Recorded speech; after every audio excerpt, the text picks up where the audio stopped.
Well, good morning, everyone. Thank you all for joining us here today. I am Vice Mayor Brandon Johnson, filling in for Mayor Whipple, who is on vacation, getting away from this chilly weather that we have here. Today, we're having our annual salt and sand update, and I'm told this is our sweeper of the plains updates, are our most popular news opportunities of the year. If you've been with us before, some of this information you may know, but we like to provide an annual reminder about our standard winter weather response. And we're having a mild November day, but we know that the weather changes rapidly here in the Midwest. And a week ago, KDOT announced experiencing significant staff shortages that could impact snow and ice operations this winter season. We are pleased to say that is not currently the case here in the city of Wichita. We are above our minimum staffing levels and currently have 151 drivers. We expect to have 166 drivers by the start of winter. Our fleet consists of 8 brine trucks for pre-treatment, 60 trucks with plows and salt and sand spreaders, and 3 dispatch locations, including the one we're at today. Our staff prepares for snow and ice season in several ways: by ordering salt and sand material and stocking our reserves, by training employees to safely and efficiently operate snowplows, and by doing regular maintenance on the snowplow fleet, and many behind-the-scenes activities as well. As we enter winter, we have roughly 17,500 tons of straight salt available in our reserves today. That's enough to make 35,000 tons of salt sand mix as needed. When winter weather does hit our streets are treated by priority. With over 5,000 lane miles and limited resources, it's impossible to effectively treat all of our city streets. So what we do is we focus on the 1,500 lane miles of emergency routes and major arterials, paying special attention to major traffic routes, serving hospitals, emergency facilities, and public schools.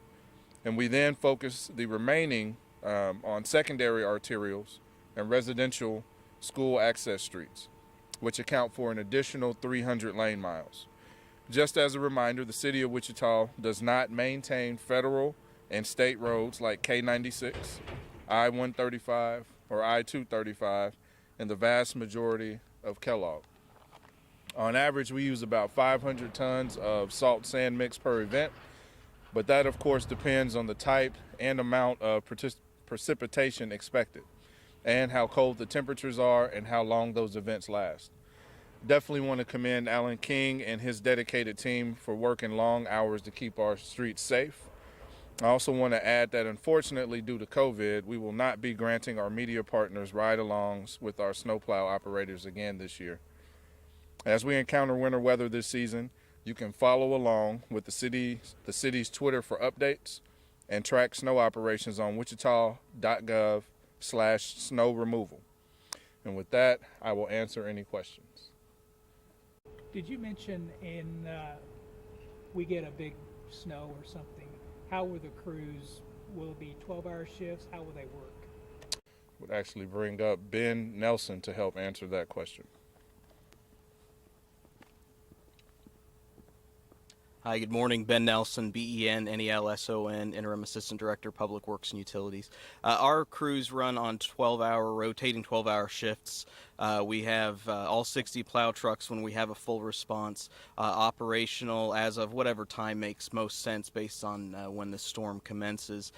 Sometimes we'll start with an 8-hour shift that then rolls to another 12-hour shift, but eventually they get to where for 24 hours, half of our operators are working on the first 12 hours, and then the second set of operators work on the second 12 hours, and then we rotate through until the storm is complete.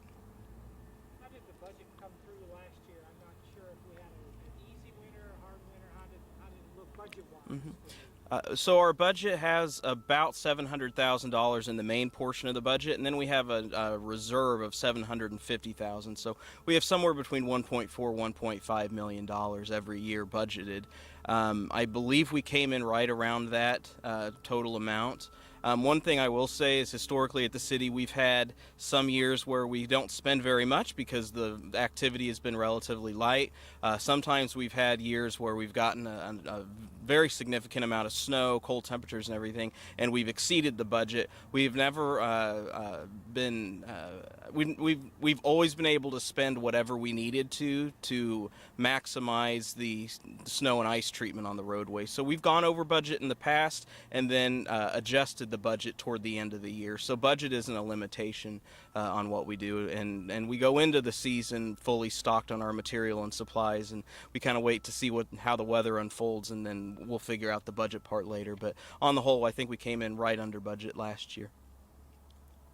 Do you guys ever cross over and work, depending on the type of snow that we're getting or ice? Mm-hmm. You mentioned you have plenty of drivers. We don't know what the county or KDOT is. Is there ever a time where you cross over and maybe help treat other roads that might not be in the city? We haven't generally done that in the past where we've treated roadways that are KDOT responsibility or the county responsibility. If that was something that was requested, we'd certainly have that discussion with those organizations, but we wouldn't want to compromise the service level that our citizens expect on our arterials, certainly on the school routes as well, because I mean there's a school district serving, I forget, 50,000 kids or something who rely on those streets to be cleared, so we wouldn't want to compromise service levels there if that ever was requested at some point. We get the calls every year Mm-hmm. from people. When are they going to be down by neighborhood street? Mm-hmm. Can you kind of explain that to why you don't really grade the neighborhood? We don't treat the neighborhood streets because of resource constraints. The 60 plow trucks that we have now enable us to get through the 1,500 lane miles of arterial streets. Those are the main north-south streets that most people travel a lot more often than they do necessarily neighborhood streets. Much higher traffic volumes on those, as well as the secondary and the school routes. There's 300 lane miles in addition to the 1,500 with those secondary and school routes. Between those 1,800 lane miles of streets, we can, with our 60 plow trucks, get through about 8 hours if we're only putting sand and salt down, get through that whole amount of streets, and it takes maybe sometimes up to 24 hours if we're also plowing at the same time.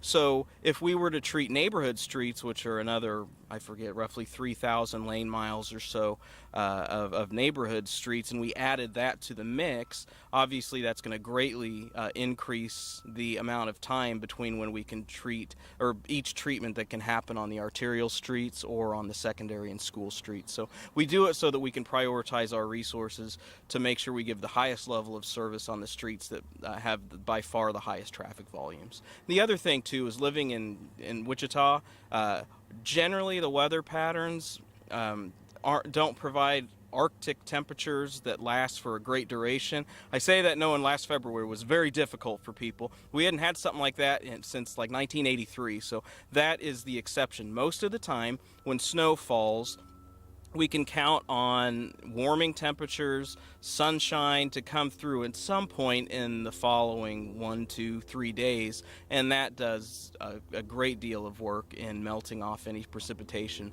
that's remaining on the neighborhood streets. So thankfully we kind of luck out on the weather side of things that we usually do eventually have some sunny days and some warming weather that help on the neighborhood streets.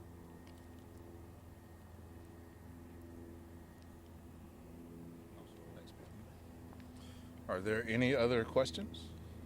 Yeah, I have one more question. There was a study that came out about Wichita being the #1 lowest cost of living in the U.S. Were you aware of that? And what's your reaction to Wichita being #1? I was not aware of that, but that sounds like good news, and hopefully people see more of that and we can get some more people moving here to the city of Wichita.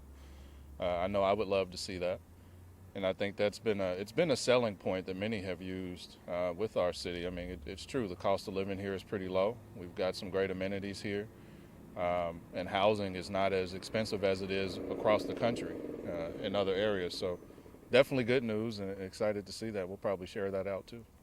And besides the cost of living, what other selling points does Wichita have? So I tell everybody our strength is our people. When you come here, whether it's by choice or, if you're in the military and you're in McConnell and you get to see our citizens and our wonderful city team, it just makes you want to stay. There's so many great things about our city. Our city's doing some great stuff downtown. We're doing more investments in parks and quality of life. All of those things I think are a benefit to our city, but I will always say it's our people. I hear about that in all the travels we do as a council. When you come to Wichita, people say hello to you. They look you in the eye. They'll wave at you. And in some of the other cities, you don't always see that. So our people are amazing here. Anything else? If not, maybe one day they'll let me drive one of these snow plows. And thank y'all for being here. We'll see you next time. Got to get the keys next.